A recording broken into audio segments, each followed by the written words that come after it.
तो जैसा कि मैंने कहा आपको कि इंग्लिश का तो काफ़ी अच्छा आप लोगों ने बताया, लेकिन प्रॉब्लम है नेक्स्ट। और नेक्स्ट क्या प्रॉब्लम है? साइंस की। और साइंस में कहीं कोई प्रॉब्लम नहीं है, अगर थोड़ा-सा आप मेरी बातों को फिर से ख़्याल करेंगे। मैंने आपको क्या कहा था कि जितना भी हो सके आप क्वेश्चन पेपर सॉल्व करें। जितना ज़्यादा क्वेश्चन पेपर सॉल्व करेंगे, उतना ही आपके लिए ये आसान पेपर हो जाएगा। खैर, तो मैं आपसे बात करता हूँ टू द पॉइंट। गले में थोड़ी प्रॉब्लम है, थोड़ा ध्यान से सुन लें, आवाज़ में अगर कोई दिक्कत हो तो। टू द पॉइंट मैं आपसे बात करूँगा। और टू द पॉइंट क्या, आपने देखा अलग-अलग मार्क्स के क्वेश्चन आते हैं और उनके डेफ़िनिट पैटर्न होते हैं। थोड़ा ध्यान से समझना आज की क्लास में आप, और जैसे मैं समझा रहा हूँ, वैसे ही आप उसको कोशिश करना रिवीजन करने की। शेयर करता हूँ मैं आपको।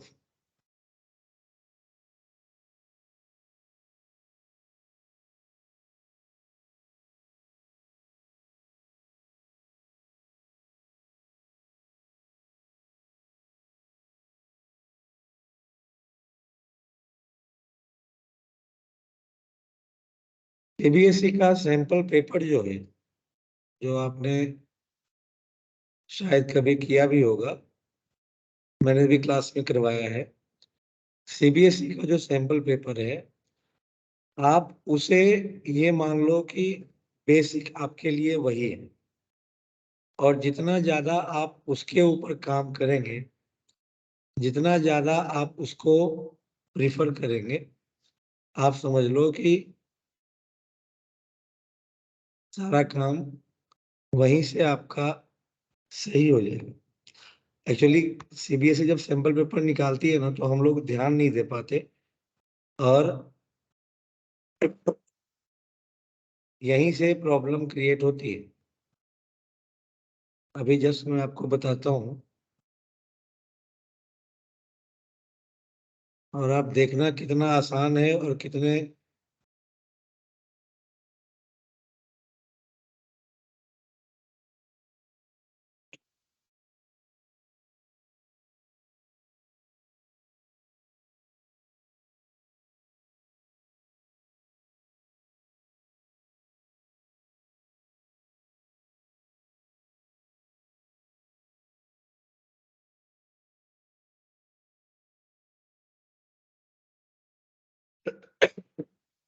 हुँ।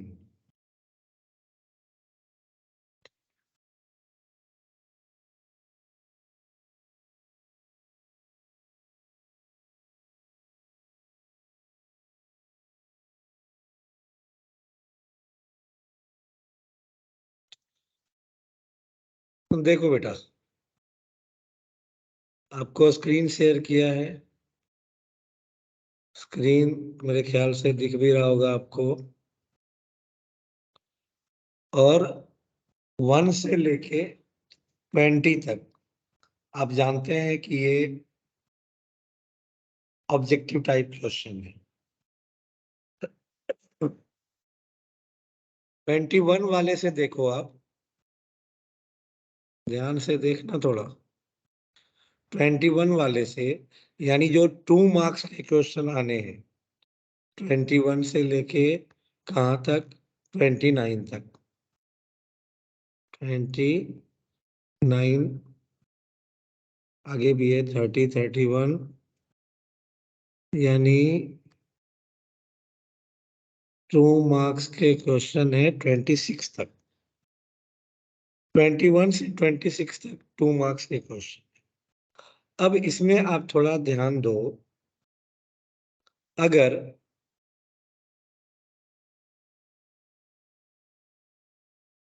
सैंपल पेपर को हम देखें, जैसे मैं आपको सैंपल पेपर भी दिखा रहा हूँ और मैंने कहा ना इस सैंपल पेपर को बेशक आपने कर लिया हो, लेकिन आप सिर्फ इसको इस वे में देखो कि आखिर इसमें कहाँ कौन से नंबर पे कौन सा क्वेश्चन है। देखो 21st क्वेश्चन को देखो, लिखा है a clear solution of slaked lime, यानी क्वेश्चन को आप पढ़ेंगे तो आपको ये दिखेगा कि ये कौन से चैप्टर से है। बताइए कौन से चैप्टर से क्वेश्चन है ये? Chemical equation. फर्स्ट चैप्टर से, केमिकल रिएक्शन से। अब आप इसमें देखो, अब आप मैं सिर्फ आपको एक हेल्प कर रहा हूं जिससे कि आप ज्यादा से ज्यादा अच्छे तरह से रिवीजन कर पाओ। अभी मेरे क्लास देने का कोई मतलब नहीं है। अब आप देखो, इस क्वेश्चन के आसपास आप ढूंढो कि इस टाइप के और कौन से क्वेश्चन इस चैप्टर से, इसी चैप्टर से बन सकते हैं।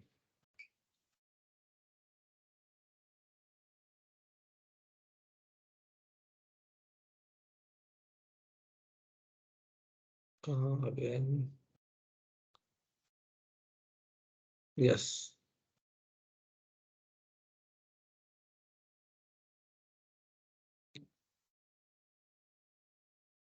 तो इस चैप्टर से बनने वाले जो क्वेश्चन है,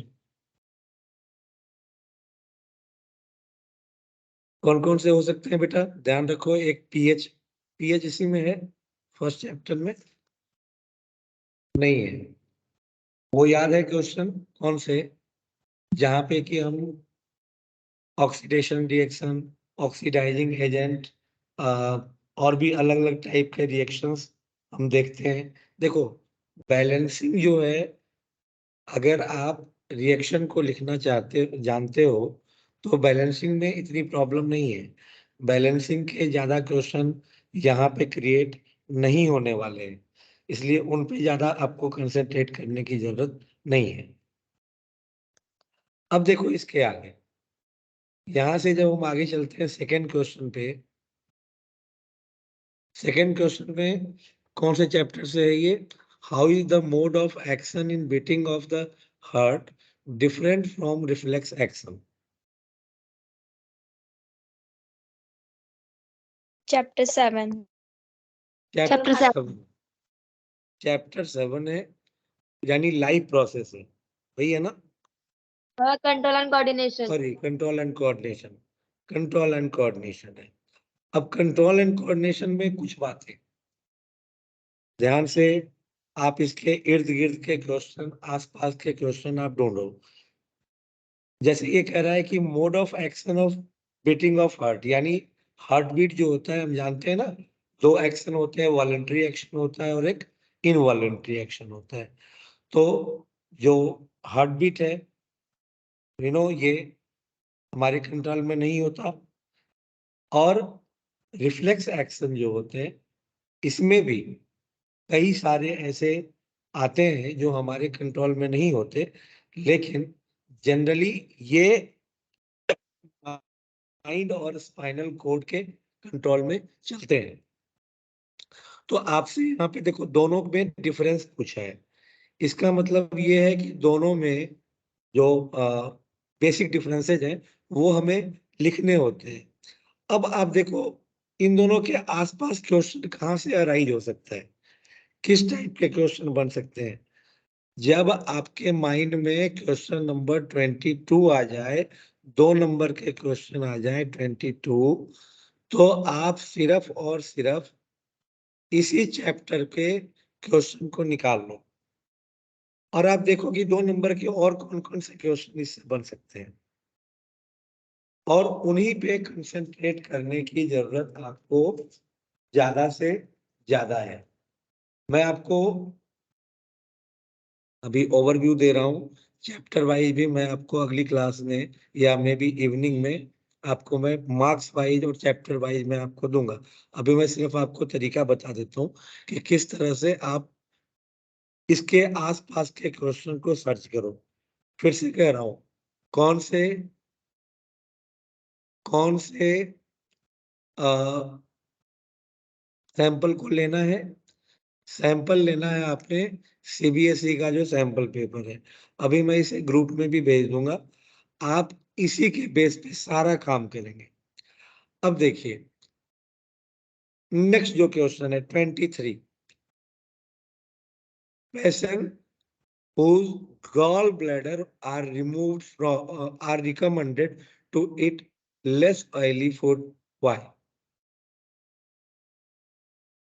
याद आ रहा है गॉल ब्लैडर कहाँ, पैनक्रियाज, गॉल ब्लैडर, ये सारी चीजें हमने पढ़ा है ना, जो न्यूट्रिशन में, nutrition in human digestive system में। अब यहाँ पे गॉल ब्लैडर की बात ये कर रहा है। क्वेश्चन नंबर 23 है लाइव प्रोसेस से, और आप देखो 23 और 24 दोनों क्वेश्चन आपको मिलेंगे कहाँ से, लाइव प्रोसेस से। आपको सिर्फ देखना है कि यहाँ पे क्वेश्चन को थोड़ा सा ट्विस्ट किया है इसने कि patients whose gall bladder are remove, किसी का गॉल ब्लैडर रिमूव कर दिया गया है तो उसे सजेशन दिया गया है भाई ऑयली फूड मत खाना। अब यहाँ पे आपको इनडायरेक्टली क्या पूछा है इसने, इनडायरेक्टली पूछा है कि भाई आप जूस। गॉल ब्लैडर यानी गॉल ब्लैडर से जो सेक्रेट होने वाले सबस्टांस हैं उनका आप क्या बताएं, फंक्शन बताएं। सिंपल सी बात, इतनी सी बात आपसे इसने पूछी है। अब जब गॉल ब्लैडर की बात पूछी है बेटा तो इसके आसपास हमने बताया आपको, चाहे वो एक्सक्रेटरी सिस्टम हो, चाहे वो डाइजेस्टिव सिस्टम हो, चाहे वो क्या कहते हैं उसको ह्यूमन हार्ट हो, इन सब के, ध्यान से सुनना मेरी बात, इन सब के जो जो ऑर्गेनल्स हैं उनके फंक्शन पे आपको कंसंट्रेट करना है। यानी जैसे हमने क्लास में भी जैसे आपको बताया है मैंने कि लेक्चर बहुत कम पूछे जाएंगे, आपको डायग्राम बनाने के लिए ज्यादा परेशानी नहीं है, लेकिन बना के इसलिए देखना है ताकि हमें पता रहे कि कौन सा ऑर्गन, कौन सा ऑर्गेनल किस जगह पे है। ये पता करने के लिए हमें जरूरी है कि क्या करें, हम डायग्राम बनाएं। और जब ऑर्गेनल का पता लग जाएगा तो उसके हर एक ऑर्गेनल के फंक्शन आपको पता होना चाहिए। अब जैसे कहीं से भी ये पूछ दे, बोल दे कि भाई किसी पेशेंट के स्टमक में HCl की कमी है, HCl का सिक्रेशन नहीं हो रहा है, तो फिर आप क्या रिकमेंड करोगे, तो भाई या उसके ऊपर क्या इफेक्ट होगा। तो भाई HCl की कमी है तो हमें पता है ना कि स्टमक में HCl की कमी होगी तो किसका डाइजेशन नहीं होगा, किसका डाइजेशन नहीं होगा HCl के कमी से।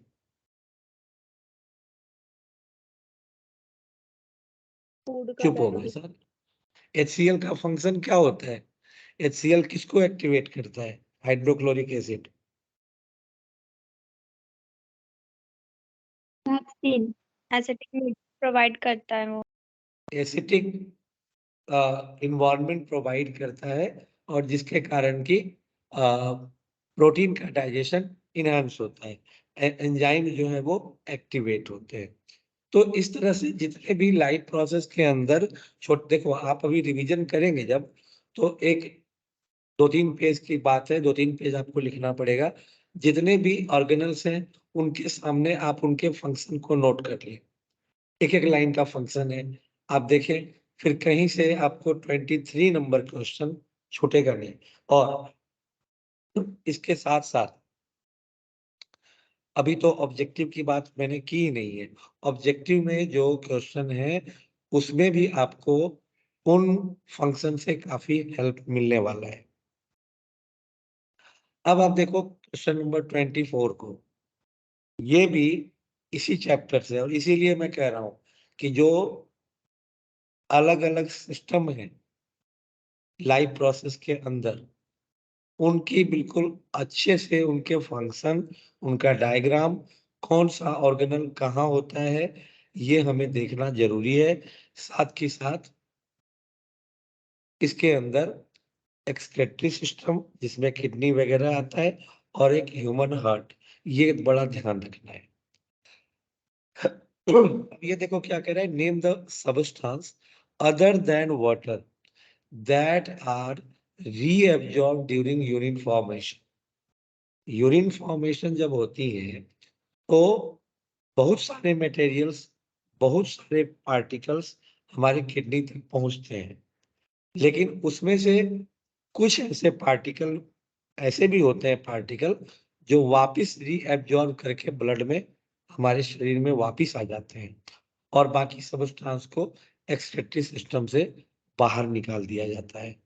तो वो सब्सटेंस आपको बताना है वाटर के सिवा, जिसको कि यूरिन फॉर्मेशन के दरमियान में हम रीअब्जॉर्ब भी करते हैं। यानी आप समझ गए यहाँ पे एक्सक्रीटरी सिस्टम। तो ये जो 23 और 24 दो क्वेश्चंस हैं, ये आपको लाइव प्रोसेस से ही आएंगे।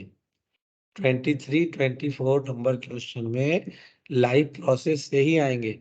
मैं आपको क्या बताना चाह रहा हूँ ये आप शायद समझ रहे होंगे। आपको पूरे बुक को पढ़ने की जरूरत नहीं है, आपको सिर्फ एक पिन पॉइंट पढ़ना है कि इस क्वेश्चन को हम पढ़ रहे हैं तो इसके लिए हमें इस चैप्टर पे जाना है। इसलिए मैं आपको बता रहा हूँ कि ये जो क्वेश्चन नंबर हैं उनके अपने अपने डेफिनेट पॉइंट है। अब जैसे 25 क्वेश्चन नंबर जब आप बोर्ड के एग्जाम में देखेंगे अपने 4 तारीख के एग्जाम में, तो जो 25 क्वेश्चन नंबर हैं ये इसी चैप्टर से होंगे जिसमें कि आपको अभी स्क्रीन पे नजर आ रहा है। बताइए कौन से चैप्टर से है ये? State the phenomena observe prism वाला। चैप्टर 11। चैप्टर 9 है 25 का, चैप्टर 11 है human I and colourful word. Human I and colourful word. अब दिख गया होगा स्पष्ट। देखो ये मैंने कई बार आपको अभी जब वाइवा ले रहा था तब भी आपको मैंने ये सवाल पूछा था। फिनोमिना कौन सा होता है? व्हाइट लाइट अगर अपने कंस्टिट्यूएंट लाइट में ब्रेक होती है तो उस प्रोसेस को क्या कहते हैं?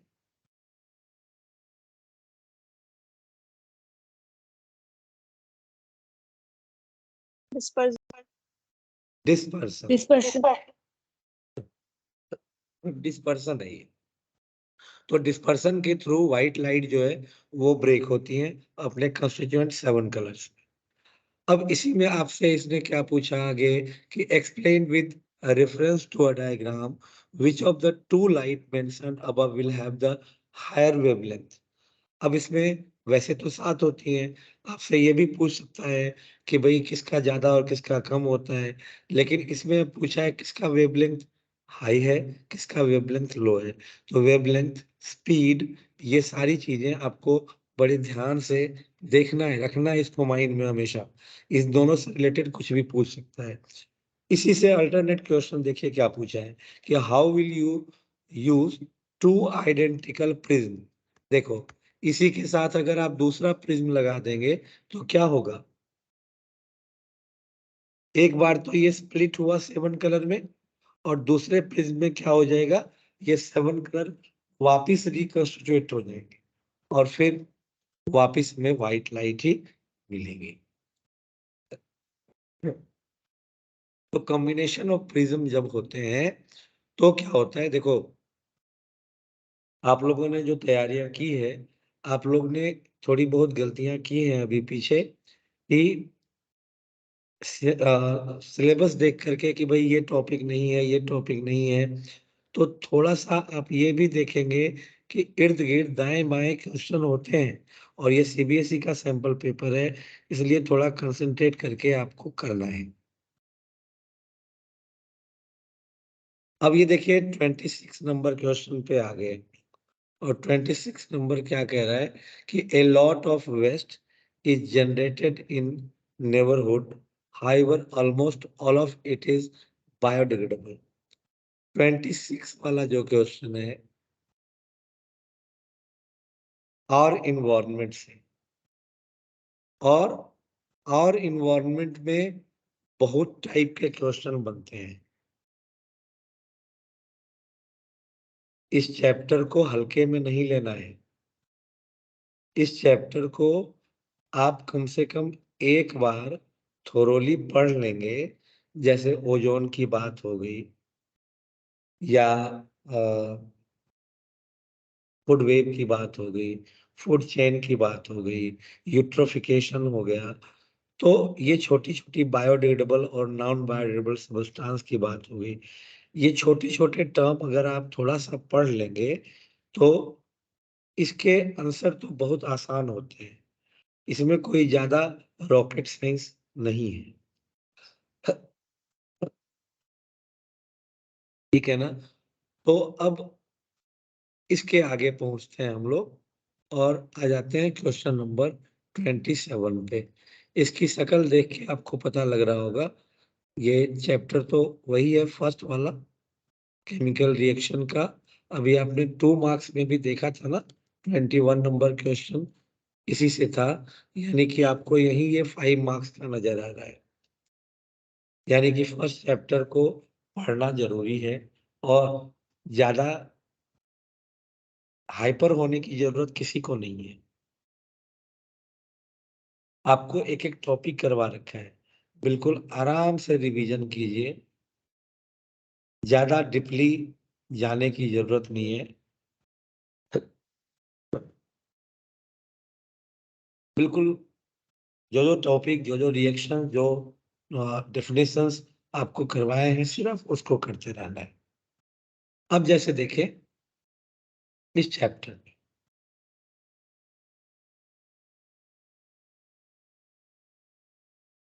इस क्वेश्चन में 27 ये क्वेश्चन पहले भी आया हुआ है, लेकिन उसके आने का फॉर्मेट थोड़ा दूसरा था। अब दिख रहा है हमें कि ये एक डिस्प्लेसमेंट है, एक डबल डिस्प्लेसमेंट है। ऐसे ही हो सकता है कि आपको और भी जो टाइप्स हैं वो दिख जाएँ। और नीचे देखो कितना आसान क्वेश्चन पूछा है आपसे कि identify the types of reaction. कौन से टाइप का रिएक्शन ये आइडेंटिफाई कीजिए। Give one example for each type in the form of balanced chemical equation. अब इसके एग्जांपल लिखने हैं। तो मैंने हमेशा कहा है आपको बेटा कि first chapter, second chapter even आगे भी जहाँ भी आप डेफिनिशंस वगैरह पढ़ते हैं, तो उसका एग्जाम्पल ज़रूर ध्यान रखें। एग्जाम्पल आना आपका बहुत ज़रूरी है ना? आसान क्वेश्चन है। अब इसके आस-पास के क्वेश्चन आप ढूँढेंगे, इसी चैप्टर से ढूँढेंगे, क्वेश्चन नंबर 27 के लिए ढूँढेंगे। तो इसके आस-पास के क्वेश्चन तो आप समझ ही गए कि जितने सारे रिएक्शंस हैं, उनको थोरोली पढ़ना है, उनके एग्जाम्पल थोरोली पढ़ना है। इसकी जगह कोई सा भी इक्वेशन आपसे पूछा जा सकता है। हो सकता है आपको इक्वेशन दे करके ऑक्सीडाइजिंग एजेंट, रिड्यूसिंग एजेंट इस टाइप के क्वेश्चन भी पूछ दिए जाएँ। अभी आपको आपके पास आवाज़ पहुँचाने में मुझे काफ़ी मेहनत के साथ बोलना पड़ रहा है, क्योंकि आवाज़ बैठी हुई है बिल्कुल खत्म। अब देखिए क्वेश्चन नंबर 28 को क्या कहेंगे बेटा? कौन-सा चैप्टर हो सकता है ये? एसिड बेस मेटल फिर से सुना नहीं मैंने। Metal non metal metal and non metal. Metal and non metal से गुड। और इसका मतलब आप समझ गए होंगे कि एक्सट्रैक्शन है ना?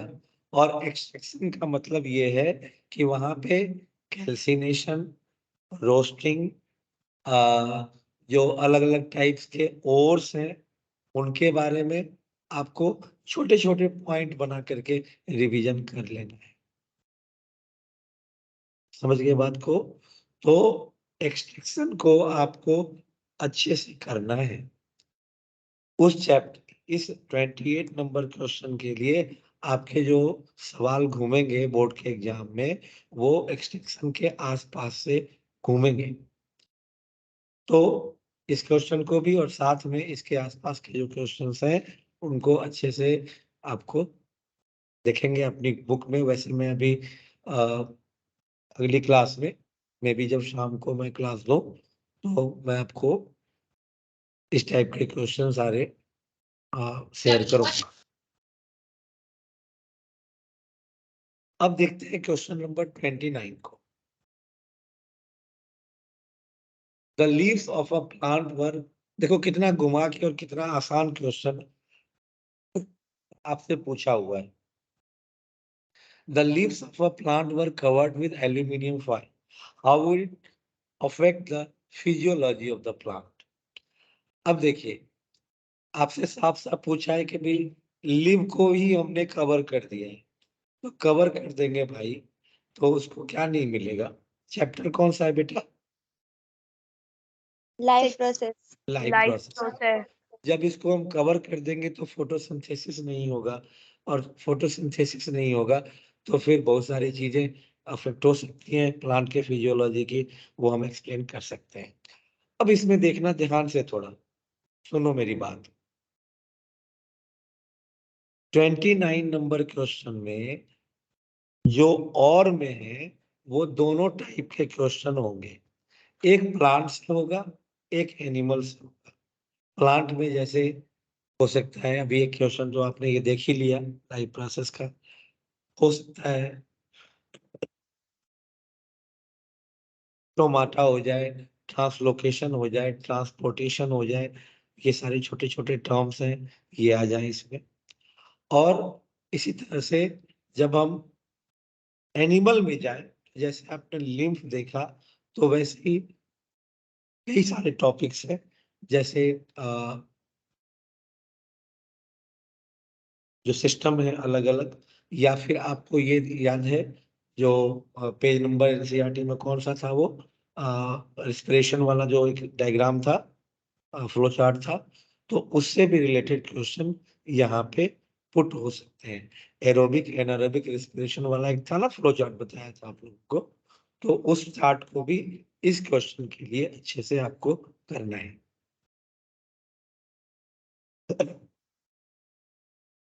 देखिए जब आप एग्जाम देके आएंगे ना और 4 तारीख को, तो आप जब अपने क्वेश्चन को टैली करेंगे तो आपको दिखेगा कि हाँ यही सारे क्वेश्चन और इसी चैप्टर से और यही आसपास थे, तो फिर क्यों हम टाइम वेस्ट करें, अच्छे से हम क्यों ना उसकी थोड़ी बहुत स्टडी कर लें। हो सकता है कि 10-12 नंबर 15 नंबर हमारे ऊपर ही हो जाए। अब ये देखिए क्वेश्चन नंबर 30। क्वेश्चन नंबर 30 आपको मैंने क्लास में लेंस के, मिरर के 10-10 5-5 न्यूमेरिकल्स इन पे किए हैं और दिए हैं आपको सोल्व करने के लिए।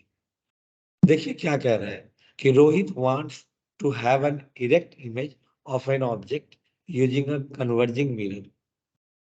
बेटा converging mirror, diverging mirror, converging lens, diverging lens, इन सब चीजों को पता रखना है कि कन्वर्जिंग को हम कौन सा कनकेव कहते हैं या कन्वेक्स कहते हैं, डाइवर्जिंग को कनकेव कहते हैं या कन्वेक्स कहते हैं। तो जब तक आपको ये अंडरस्टैंडिंग नहीं होगी तब तक आप फिर ना तो न्यूमेरिकल सोल्व कर पाएंगे और ना तो इससे रिलेटेड क्वेश्चन जो होंगे वो कर पाएंगे। तो आप बताएं कन्वर्जिंग मिरर को कौन सा मिरर कहा जाता है? कनकेव। कन्वर्जिंग को कनकेव कहा जाता है, कन्वर्जिंग मिरर को कनकेव कहा जाता है, और कन्वर्जिंग लेंस को बेटा कन्वेक्स। कन्वेक्स, उल्टा हो जाते हैं, ध्यान रखना आप। कन्वर्जिंग मिरर कनकेव मिरर होता है, लेकिन कन्वर्जिंग लेंस बोल दे तो वो कन्वेक्स हो जाता है। तो उसी के अनुसार मैंने आपको मिरर और लेंस का फॉर्मूला बताया है ना, 1/v + 1/u is equal to 1/f वाला या माइनस वाला, मैग्निफिकेशन वाला। तो यहाँ पे उन्हीं का यूज करना है। अब इसमें कुछ बातें, हालांकि 30 वाले में वो न्यूमेरिकल्स नहीं है, 30 वाले में अब जनरल चीजें आपको दी हुई है कि जैसे पूछा गया है कि सो इमेज फॉर्मेशन कर दो भाई, तो इमेज फॉर्मेशन कर देंगे, कोई प्रॉब्लम नहीं है इसमें। आपसे पूछा गया है कि कन्वर्जिंग मिरर किस काम से आता है, यूज क्या है, क्या नहीं कर सकते, पता नहीं है हमें कि कनकेव मिरर का क्या यूज होता है। तो आप देखो कितने कहते हैं ना, घुमा करके आपसे क्वेश्चन पूछ दिया गया। अब देखो ये फर्स्ट क्वेश्चन क्या पूछा है कि specify the range of distance where the object can be placed in front of the mirror. भाई जब फोकल लेंथ 40 सेंटीमीटर का है तो कहीं रख दो, क्या फर्क पड़ता है। जब 40 सेंटीमीटर का फोकल लेंथ है तो आप कहीं भी रख दो ऑब्जेक्ट को, मिरर उसका बनेगा। अब मैं क्वेश्चन नंबर 31 पे इतना ही वर्क है आपको दूंगा। लास्ट क्वेश्चन आज के लिए बता रहा हूं मैं, फिर शाम को इन्हीं सब पे डिस्कस करेंगे हम लोग। और 31st में देखिए, अभी अभी बोला था मैंने, a lens of focal length 5 centimetre का गिवन है, मैग्नीफाइंग ग्लास के रूप में यूज कर रहा है, लिस्ट डिस्टेंस है 25 सेंटीमीटर का। तो आपको मालूम है क्या मैग्नीफाइंग ग्लास के रूप में किसका यूज किया जाता है?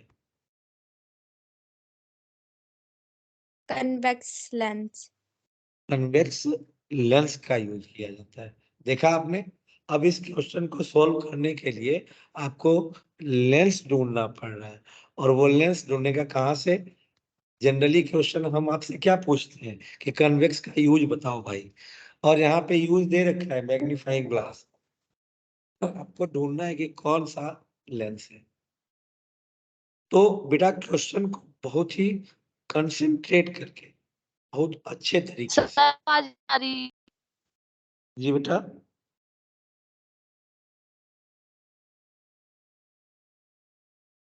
तो कंसंट्रेट करके आपको सोल्व करने की जरूरत है।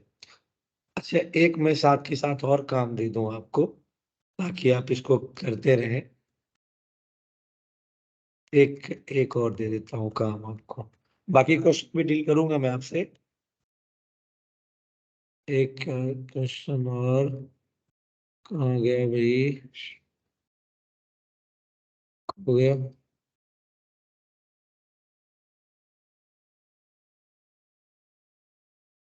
क्वेश्चन, हो गया।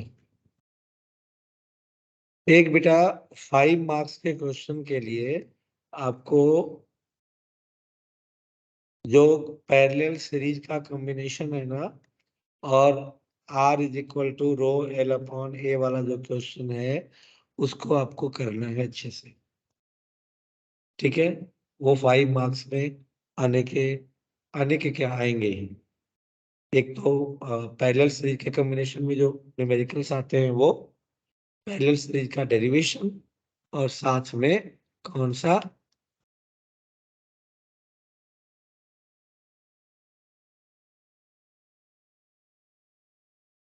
तो अब अभी आप लोग को मैंने ये जो क्वेश्चन पेपर है वो मैं आपको सेंड भी कर दूंगा अभी ग्रुप में।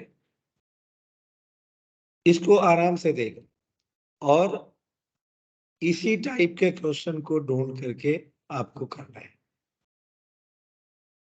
अगर 2 मार्क्स वाले क्वेश्चन में किसी खास चैप्टर से अभी आपने देखा है, तो आप ये यकीन मानिए कि 2 मार्क्स में उस क्वेश्चन में किसी और चैप्टर से नहीं है, उसी के आसपास से होगा। तो इस तरह से कंसंट्रेट करके आपको अपनी तैयारी करनी है। और साथ के साथ मैं आपको बताऊं, जो अभी बोला है वो तो क्वेश्चन करो आप। एक लाइट इलेक्ट्रिसिटी वाले चैप्टर से मैंने कहा है न्यूमेरिकल करने के लिए, और मैंने आपको भेज भी रखा है, उसको करें। साथ के साथ बिना टाइम वेस्ट करते हुए, जहां जहां आपको कोई दिक्कत होती है तो वो प्रॉब्लम आप सर्च आउट करके वो टॉपिक आप मेरे को व्हाट्सअप कर देंगे। फिर आपको एक मैं कल या परसों एक मैं डाउट क्लास दे दूंगा, जिसमें आपके उन्हीं सारे क्वेश्चन को मैं डील कर। ठीक है, बैठ के आराम से पढ़िए, क्योंकि अब गला और ज्यादा जवाब दे चुका है, अब बोल नहीं सकता आगे। Okay, bye for now, take care. Good morning, sir. Good morning. Morning, sir.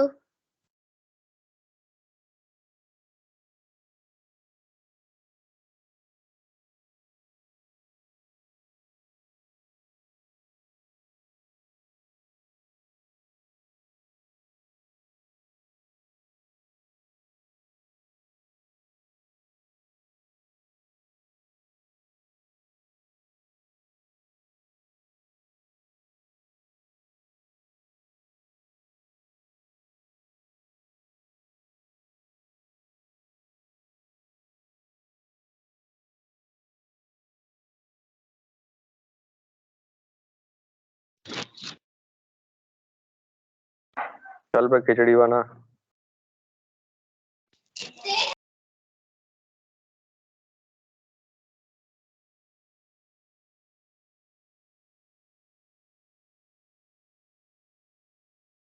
Over मत जा, तेरी मम्मी बुला रही है।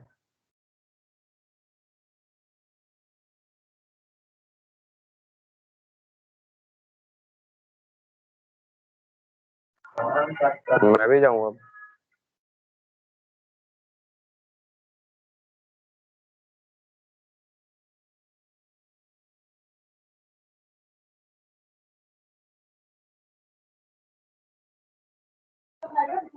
गौतम चला जा खिचड़ी खाने।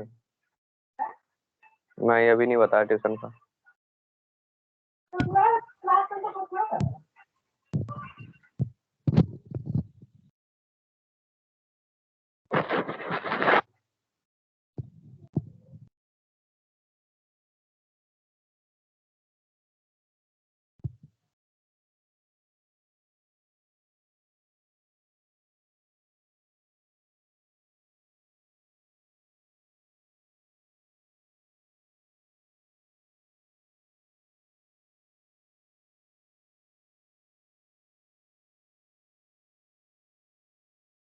तू लाइक दे, मारू तुझे। दे रहा हूँ।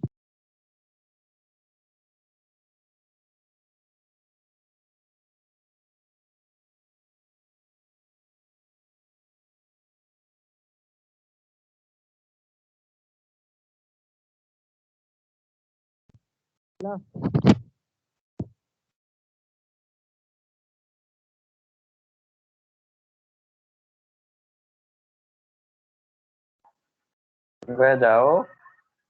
चलते बाहर घूमने।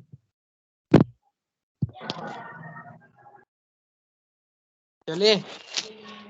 वह जाना खिचड़ी खा ले।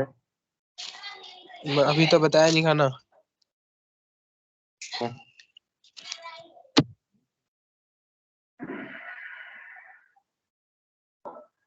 वह छोड़ दे क्लास।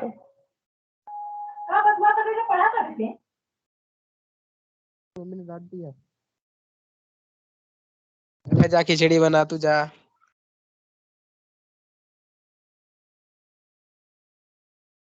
हेलो। बढ़ गया।